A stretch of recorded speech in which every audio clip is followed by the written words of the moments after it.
All right, welcome everybody. Thank you for being here. My name is Luca Calvani. I work with the American Red Cross here in central Massachusetts. Our office is in West Boylston / Worcester, just off East Mountain Street. And what we're here to do is talk a little bit about emergency preparedness, what you can do to keep yourself and your loved ones safe.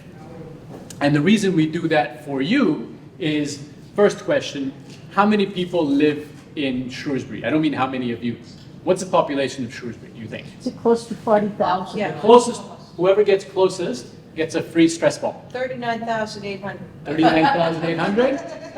I'm going to, 39,500. So I'm just going off Google, okay? Okay. 40. oh, I was going to say 40, but we both can't say that, right? 39,900. 39, you said? Right. And 39,800. I think it's just under 39. Alright. That's what Google Just says. under 39? That's what Google says anyway. So congratulations. And of those 39, for those 39,000 people, which is a lot of people, between firefighters, EMS, and police, how many people do you think, how many first responders are there in Shrewsbury? Oh, God, I don't have any idea. 150. Oh, I can't even imagine. I'm going to say 300. How many? I did not listen properly your question because of the sound. Between firefighters, EMS, and police, how many first responders are there in Shrewsbury? How many people are living? No, how many first responders? First aid people. Sorry? First aid. Yeah, correct. How many? How many people are living? No, how many firefighters, EMS, and police? How many people How many people we have? in Shrewsbury? Yeah. 137. Yeah, 5,000.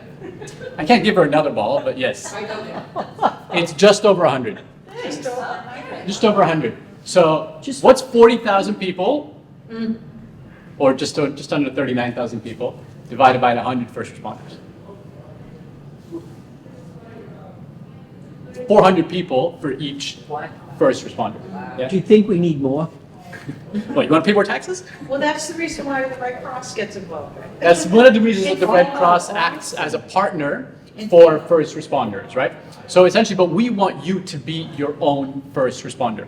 What does that mean? That means knowing what to do before a disaster, before an emergency strikes, what to do during, and what to do after. So we're going to walk through 3 quick, simple steps. Make a plan, get a kit, and stay informed.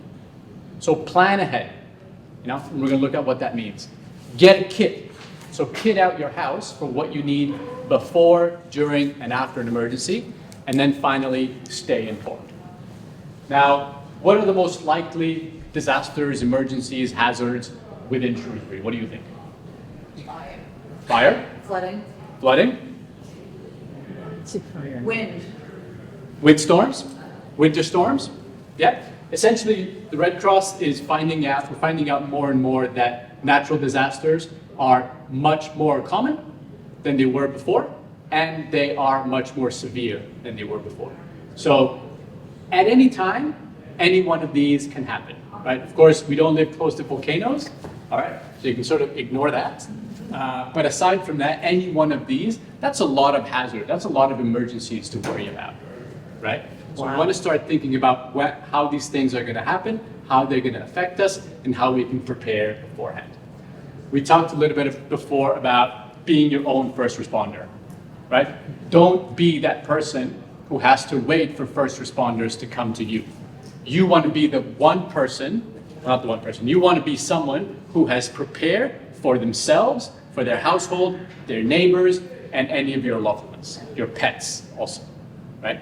So you don't want to be just there waiting for the first responder to come help you should something happen. If we prepare, what's the practice makes perfect? Yep. And preparation, what's the other one? Essentially, if we prepare, it helps us stay safe before, it helps us cope when something actually happens, and it helps us recover a little bit quicker because we have a plan of what we're going to do, not if something happens, but when something happens. We already have a plan of how we're going to get through it. 3 steps we talked about: get a kit, make a plan, and be informed. What does that mean?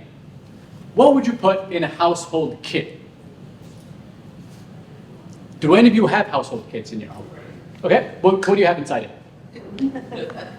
Toilet paper. Toilet paper? Flashlight. Flashlight? Cat food. With extra batteries, I hope? Yeah. Yep. What else? Cat and dog Medicine? food. Cat food? Yeah. What else would you put in there? I can't, just what they said, I do have it. Okay. I'm trying What's to a think of what else is in there. A radio that works on batteries. Well, radio that works on batteries? Because that helps you stay informed, which is the last step of our 3 steps. Perfect.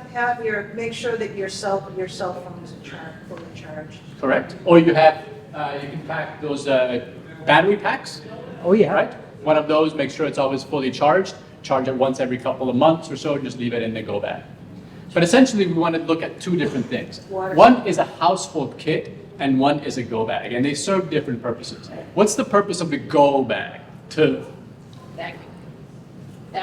evacuate and go, right? To grab the bag and go. So that should have enough stuff for maybe a couple days, 2 to 3 days for each of your family members. Also an extra pair of underwear, some hygiene stuff that you may need, an extra pair of glasses, seasonal items, so maybe a hat in the summer, a beanie in winter, stuff like that. So swap them out, once or twice a year. And then you also want to have something called a household kit. What do you think a household kit is for? Not evacuation, but what's the opposite of evacuation? In place, standing. Correct. Say you've got a massive winter storm and you're stuck at home. Maybe no power, maybe no running water, right? You want to have a household kit, or basically enough stuff at home to survive healthily for at least 3 days, but a week, if not longer. So there you want to think about water, plenty of drinkable water. It's like a gallon thing that you could. Correct, yeah. And we usually recommend a gallon per person per day. So if you want to be at home for 7 days, not want to, if you get stuck at home for 7 days, and you got 3 people in your household, that's 21 gallons of water. You could fill your bathtub. You go through that quick, right? Between Yeah. cleaning yourself, cooking, drinking, you go through a gallon of water pretty quickly, which is why we say a gallon of water per person per day. Dry goods, stuff that you can eat without worrying about it going off. Peanut butter is fantastic. It's got a lot of calories, so it'll keep you going in Eat all a the stuff very in small your refrigerator container. first. Sorry? Eat all the stuff in your refrigerator first before it goes bad. Eat all the stuff in your refrigerator first, but also remember, if you don't have power, right? Keep your refrigerator closed as much as possible, right? Don't open it necessarily because stuff will go bad really quickly. All right. So yeah, customize your kit for your own needs, household members, pets, your own needs, be they dietary needs, be they medicine, be they stuff you enjoy. In your household kit, in your go bag, either one, you might want to have something that you enjoy, something that brings you happiness. Yeah? Because it's going to be a traumatic event, it's going to be a traumatic moment. You want to have a book, a teddy bear, a photograph of your loved ones, something to get you through that difficult time. Yeah? Because the emotional trauma is going to be one of the most difficult things you're going to have to deal with when going through a disaster or an emergency. We talked a little bit about what you would include. Medicine, yeah, these you can get, as you said, rechargeable or crank radios, right? Where you don't have to worry about the batteries, you just crank them for a little bit and then they go. Canned food, hopefully with a can opener as well, don't forget that. I talked about making sure that you customize it based on your individual household, whether that's pets, medical needs, and just stuff that you enjoy. We spend a lot of time at home, but where do we also spend a lot of time? Online. Sorry? Online. When we were at home. Vehicles.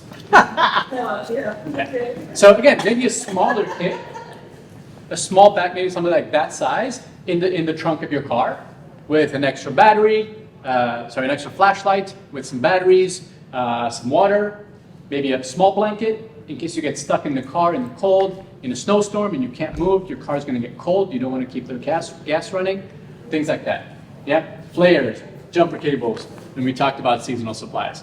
If you work, think about having also a small go bag, something not too big, but something at work also, that you might have water, copies of documents if you can't go home and get them, an extra pair of glasses in case the ones that you have break, things like that. So I would recommend that you sit down with your loved ones, with your family members, and just start thinking about, what do I need for 3 days? I wake up in the morning, I brush my teeth, I put in my contacts, I eat this for breakfast, I have that for lunch, where do I go? And plan each of those individual things, and what would you include in your go bag, in your household kit, in your vehicle, in your work, even your place of worship, right? If you're allowed to keep little items at your place of worship or your gym, you have a little locker, you might want to keep something in there, because you never know, that may be the one place where you are when something happens. Or where you might go. Or where you might go. Yeah. So that was step one, make a kit. Second thing is make a plan, right? And what do we want to include in our plan? You tell me. Who to contact and check in with, Correct? So name and address, number, and everything. correct. Places where you'll evacuate to. How many? Oh, more than one. So most people will have a first immediate point of contact or a meeting point. We'll say, oh, okay, if something happens in our home and everybody's going to run out, we're all going to meet outside. Well, guess what? If it's a larger emergency or a storm where you can't get to that first meeting place, you might want to have a second meeting place. This would be a good place. Local hospital, local library, somewhere where you know that you'll be safe and where your loved ones know to look for you in case they can't find you at your first meeting point. And the little fridge magnet is a good place to write those down. So if somebody comes into your house looking for you and they don't find you and maybe they can't reach you on the phone, they know what your first meeting point is and what your secondary meeting point is, and they can come looking for you. Also, firefighters are trained to do that. Yeah, they're trained to look on the fridge. Some people have, Right? yeah, correct. Those things that he would have on the fridge or on their person that has all the emergency contact information, medical information, etc. that they need. Again, think about customizing that plan for yourself, your loved ones, people with access or functional needs, household members who travel. Maybe somebody travels for work, they might be somewhere else. It might not be easy for them to get to your first meeting point, so think about maybe a more distant meeting point where you can meet them halfway if they're a long ways away. How many phone numbers do you know by heart? Maybe 3? Yeah, I know maybe like 2, like mine, my wife's, and the Red Cross's phone number. That's about it. I don't know that many, right? So if your phones aren't working, it's always a good idea to have those written down somewhere on your person. If you like, you can also tattoo them on your arm. Right? You can always remember those. But yeah, phone numbers, neighbors, places to go, etc. Medications, write those down. If you have the little, what's it called, the life? The file of life. The file of life, then definitely I would recommend getting one of those. It's a fantastic little piece of paper. We talked about all of these. One more thing that we want to stress on is the people that you call. How many of them would live in Shrewsbury? Say you have a list of three emergency contacts. How many of them live in Shrewsbury? How many of them live in Massachusetts? All of them.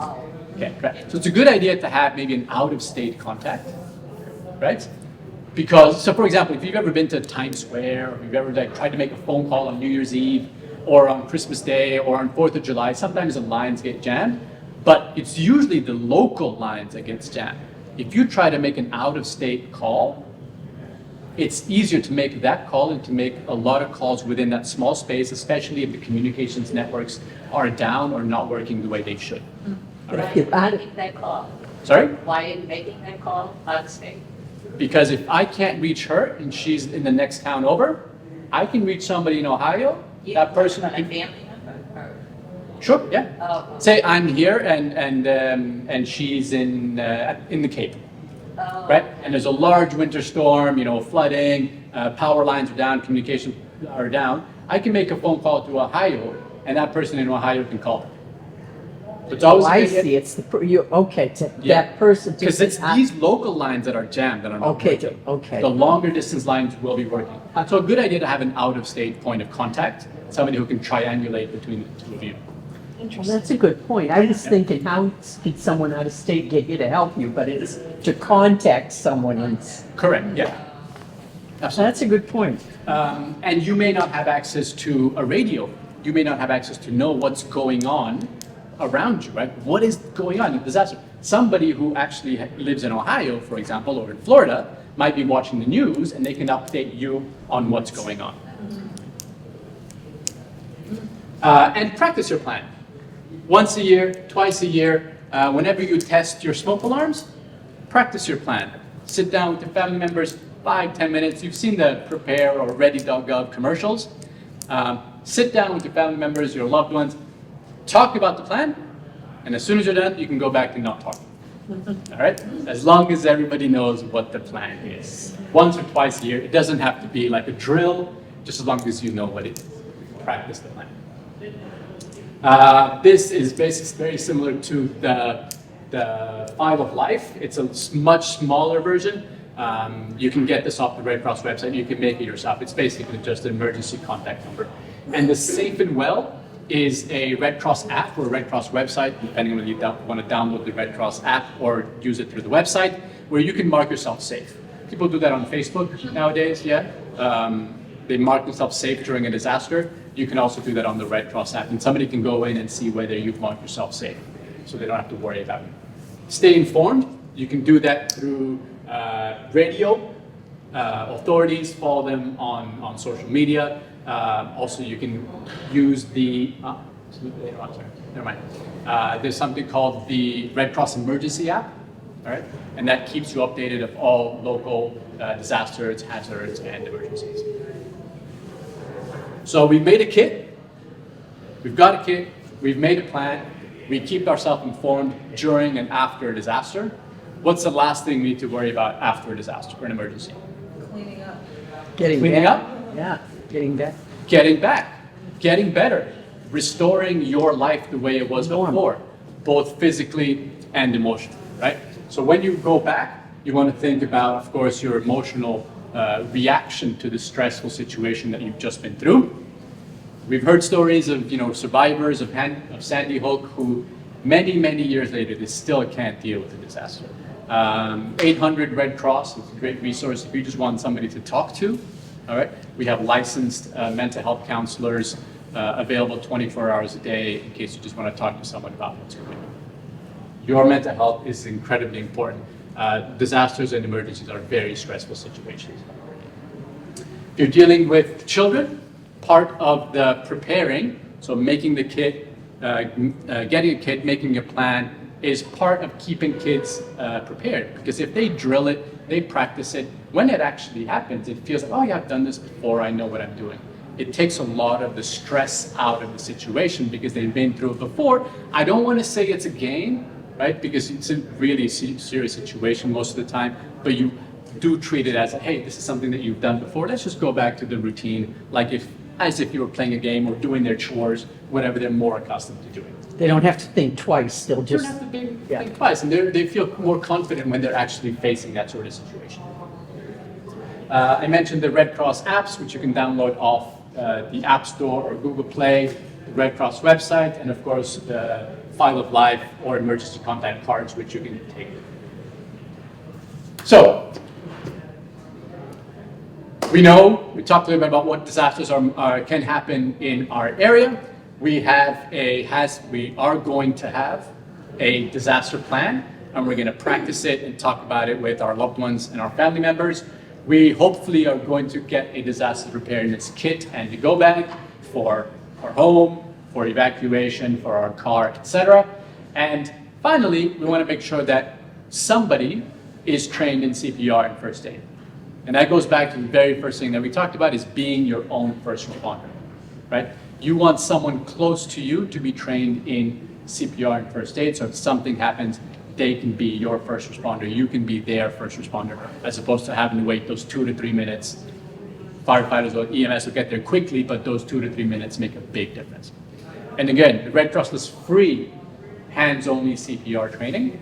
All right.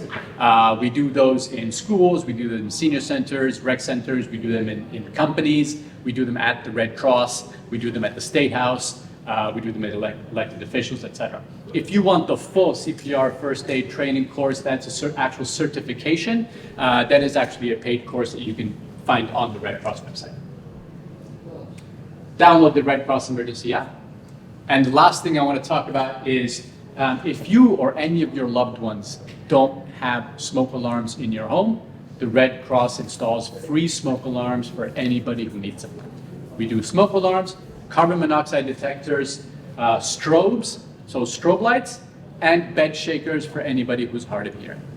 So if you know anybody who needs any of those, we do all this for free. If you try to put one of these into your home, it'll set you back a couple $100. So if you want somebody to come do it for free in your home, just contact the Red Cross and we'll do it for you. All right? But how much the cost of free you take? There is a cost, For the alarms, The instrument cost. to you, zero. When? The cost to you is zero. You don't pay for the alarms. That's correct. Why? Nobody will pay, nobody will give free. No, this is free. This is free. That's exactly what the Red Cross does. Get back end. This is what we do. Something in the back end is there. No. Nope. See, Red Cross is everywhere. See, If you call the Red Cross, make an appointment, I'll come to your house, I'll install the smoke alarm for free, and you'll notice that it's free. That's correct. We install it go. Some person settle the pin. You have gone. Nobody will send you the bill. Yeah. Nobody will send you the No, bill. I'm not laughing. But Red Cross is in third world, I have seen. Free Nobody will services, send you the free bill. all these things, emergency, If you want more information about getting a kit, making a plan, and staying informed, there's some lovely leaflets here. If you want to practice your Spanish, we can also. We also have some stuff to remind you of the Red Cross. There's some pens, some Band-Aid holders, etc. Bracelets, bookmarks, fridge magnets. If you would like to volunteer with the Red Cross, or if you want to promote the Red Cross to anybody else, we have a little leaflet about what disaster cycle services, which is what we do, and an email and a phone number to call to become a volunteer. If you have pets, there's some resources on how to prepare your home for emergencies for pets. We also have some stuff from FEMA, disaster preparedness for older adults, an emergency supply list. This is a good checklist of what sort of stuff you should be keeping at home in your go bag and in your household kit. What else? That's it. That's great. Great. Thank you. My pleasure.